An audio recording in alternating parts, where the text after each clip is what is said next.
Howdy guys, welcome back to my channel. So today I'm going to show you step-by-step procedure on how I color my hair using crepe paper. This method is very effective and easy. I'm going to use green crepe paper, so let's get started.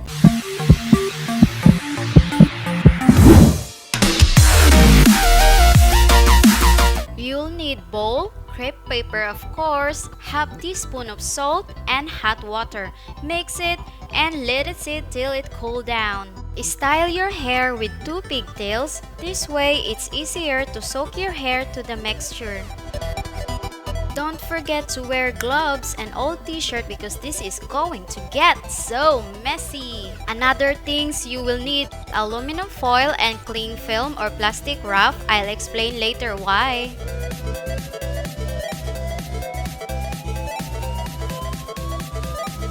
Soak your hair for 5 minutes or longer if you have darker hair.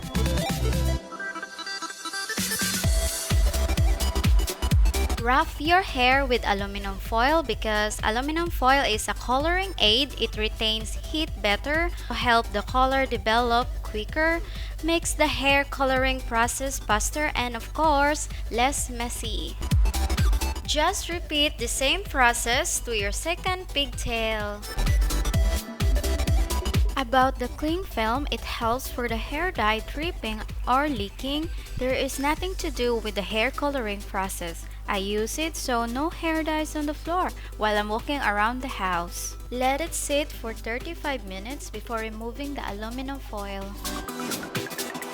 To clarify, this won't work on black hair or virgin hair. This will work on brown or light brown hair, but the result may vary.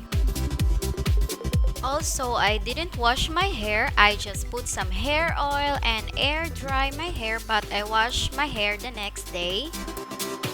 This type of hair dye is only temporary and only lasts for 3 to 4 weeks. It depends on how many times a week you wash your hair.